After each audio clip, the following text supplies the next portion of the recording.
For 2 days, the defense forces of Ukraine attacked Russian military targets in the temporarily occupied Crimea. Ukraine demonstrated its air capability in the latest operation in Crimea.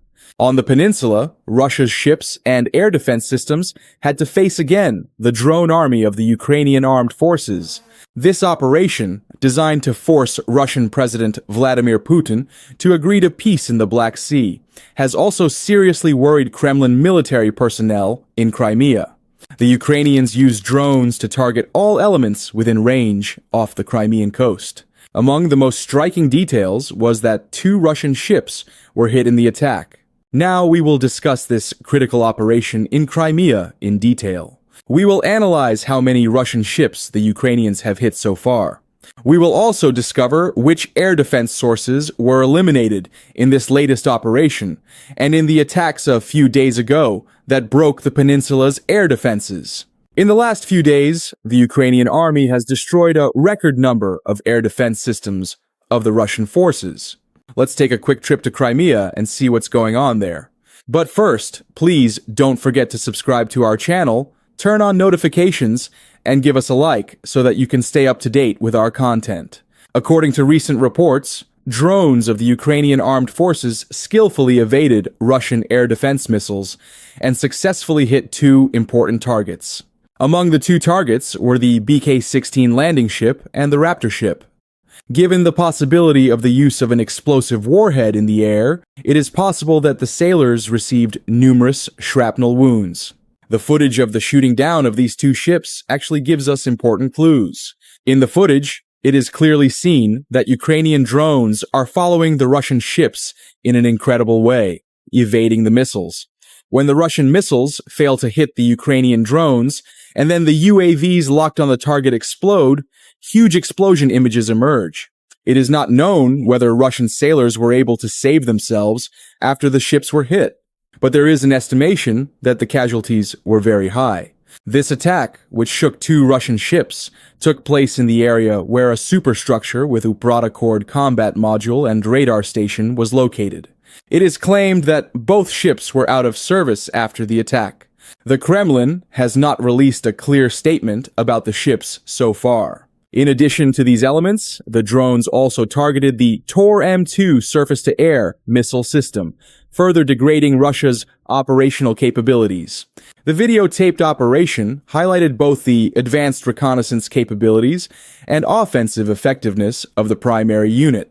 It underscored the evolving role of drones in modern warfare and demonstrated their ability to deliver precision strikes while avoiding countermeasures. In fact, it is not surprising that the Tor-M2 defense system was targeted in this latest offensive operation in Crimea. As we told you a few weeks ago, the Ukrainians destroyed several Russian air defense systems. On March 19th, kamikaze drones of the Ukrainian army destroyed 3 Pantsir S-1 anti-aircraft missile and weapon systems and 1 Mi-8 helicopter. The fire control system of the 9S-19 Imbir air defense system and the Nebo-M, 59N6E Protivnik GE, and Ambwise radar stations were also hit. A launcher of the S-300SV system and the command centers of the ST-68 and 39N6 Kasta 2E2 radars were hit. In addition to ground targets, the Russian Navy was also affected. A transport and towing ship and the Fedor Uryupin multipurpose tug were hit. The most interesting part is that Russian ships are no longer able to sail freely in Crimea or even in the Black Sea. The fate of Russia's Black Sea fleet is indeed quite critical. Since the start of the war, the Ukrainian armed forces have sunk or decommissioned 28 of the 47 naval vessels currently on active duty in the Russian Navy in Crimea. These 47 Navy members include 39 surface warships and 8 submarines. It is also known that in addition to these ships and submarines, the Russian Black Sea Fleet also includes a large number of small groups of ships assigned to duty in the region. As for how the Ukrainians sank 28 ships among all these Russian naval assets, it is necessary to mention how the Moscow flagship was destroyed by the Neptune missile. Because it all started with that. The Moscow is the largest warship sunk in combat since the ARA General Belgrano in the 1982 Falklands War, and the largest Russian warship sunk since the Second World War. The Russian warship Moscow, the flagship of the Russian Navy's Black Sea Fleet, was sunk by Ukrainian forces during the Russian invasion of Ukraine on April 14, 2022. Ukrainian authorities announced that their forces hit and damaged the ship with two R-360 Neptune anti-ship missiles, which then caught fire. Moscow was equipped with a 3-echelon air defense system that provides 3 to 4 minutes of radar detection warning, which would have provided a sufficient chance to intercept incoming Neptune missiles. There was no record of the crew activating these systems, including the S-300F and 9K-33 OSA surface-to-air missiles, chaff, or false targets, electronic jamming, or the last resort AK-630 close-range weapon systems. Combat experts have suggested that the ship's radars failed to detect incoming Neptune missiles, or that the defenses were not ready to combat the detected threat, indicating a lack of training of the crew for such emergency scenarios. The operation to sink the Moscow may have been aided by the use of at least one Bayraktar TB2 drone, which may have observed the incident and played other roles in the sinking. The sinking of the Moscow, despite having long-range SAN-6 Grumble, S-300F, missiles against the drone and multi-barreled AK-630 cannons against the Neptune missiles, raises the possibility that the Russian Navy is indeed a paper tiger. In addition to Moscow, an Alligator-class landing ship of the Russian Navy, the Saratov, was also on the list of destroyed ships. A Tochka-U ballistic missile hitting Saratov's harbor sank the ship. A photograph of the Buyan M-class corvette Velika Ustyug in a damaged state in the Volga River has surfaced. Vasily Bek was sunk by a Harpoon missile. The Natya-class minesweeper Ivan Golubets, the Yuri Ivanov-class intelligence ship Ivan Kurs, the Project 775 Ropucha-class landing ship Olenigorsky Gornyak were among the ships destroyed, proving that the Russian Navy was terrible. Admiral Makarov was also disabled in an attack, but returned to active duty on August 15, 2023. The patrol ship Sergei Kotov, the relatively new Karakurt-class corvette Askold, carrying Kalibr cruise missiles, the Tarantul-class corvette R-334 Ivanovets, the landing ship Novocherkassk, the large Rapucha I-class landing ship Cesar Kunikov were among the destroyed Russian naval assets. A Rapucha-class landing ship of the Russian Navy, the Minsk, and a submarine, the Rostov-on-Don, were destroyed by Ukrainian Su-24 bombers armed with Storm Shadow missiles. The simultaneous destruction of these two naval assets in a night raid proved the superiority of the Ukrainian military's Western inventories over the Russian Navy. In addition to these ships, the BK-16 high-speed assault boat was also among the scandalous losses of the Russian Navy. In the first week of May 2022, a video surfaced of a Ukrainian Bayraktar TB2 drone crashing into and sinking the high-speed assault boat BK-16 near Snake Island. The Cerna-class landing craft was also destroyed on Snake Island by a Ukrainian Bayraktar TB2 drone. 5 Raptor-class patrol boats were also destroyed.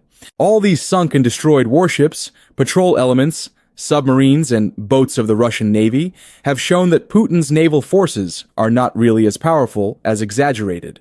In other words, it seems impossible for Russia to have an intimidating fleet that projects power around the world. This could make it much easier for the Ukrainians to liberate Crimea. In fact, US President Donald Trump once supported this idea. He has made it clear that he is in favor of retaking the Ukrainian coastline from Crimea to Mariupol from Russia.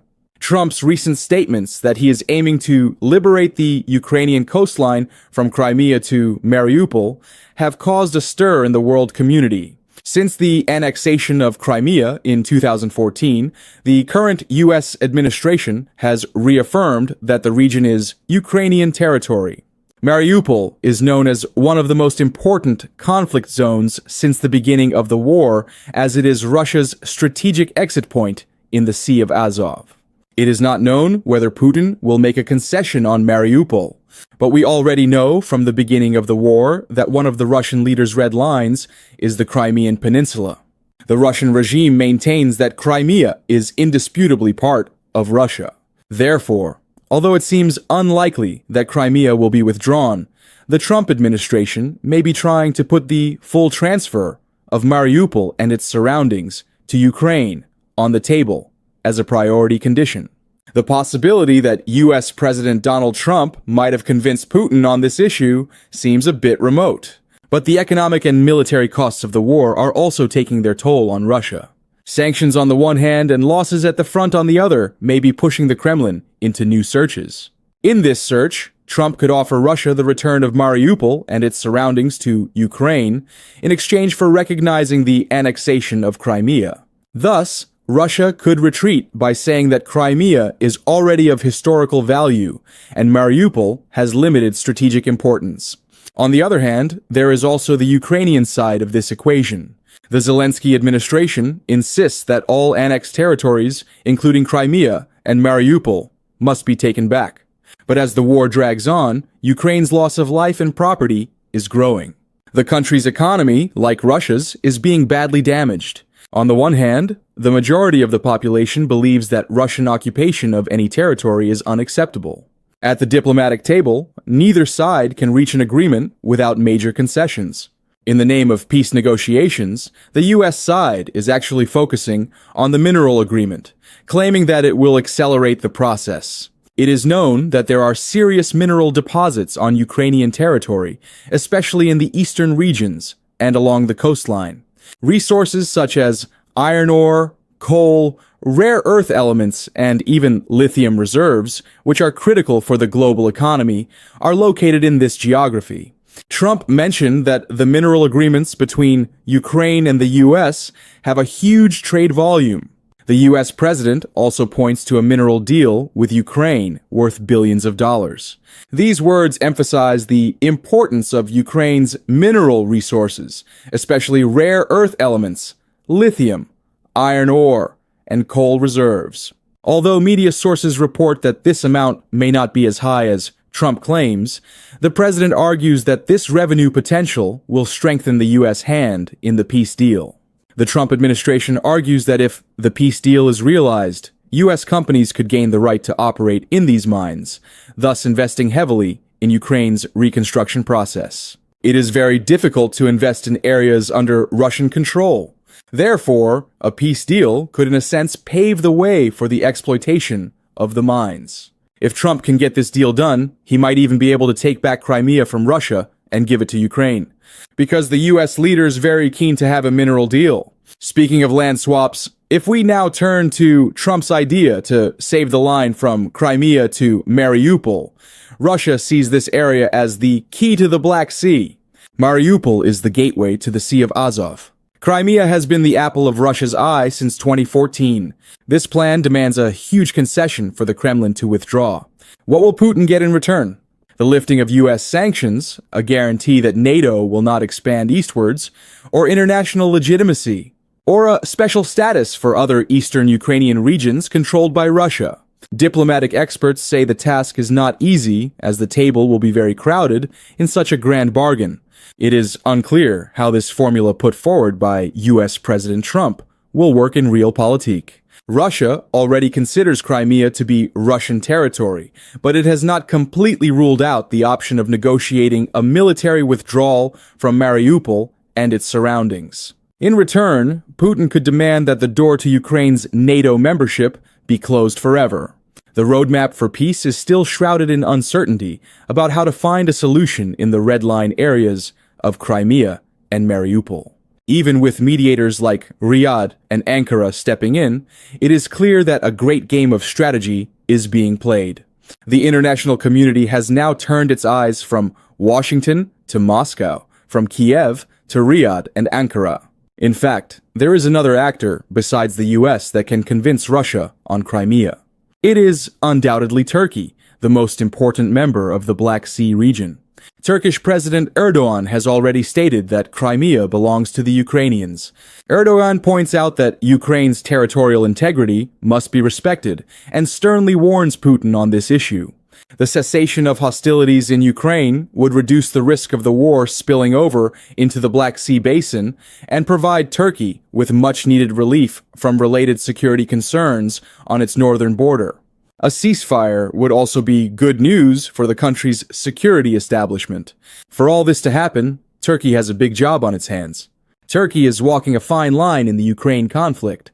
The government in Ankara has been outspoken in its support for Ukraine's territorial integrity and sovereignty, and has provided key military equipment, including Bayraktar drones, for defense and offensive operations, even when its European allies oppose the idea of selling arms to Ukraine. At the same time, Turkey maintains strong economic ties with Russia, which gives Moscow significant access to global trade and markets. In addition, Ankara has facilitated negotiations, restricted maritime traffic in the Black Sea, and urged allies to refrain from actions that could widen the conflict. Turkey's efforts were essentially aimed at containing the war and de-escalating tensions to reach a quick settlement. Given its positive stance in Kiev and Moscow and its ambition to facilitate dialogue, Turkey is well positioned to use its diplomatic channels as new peace proposals emerge.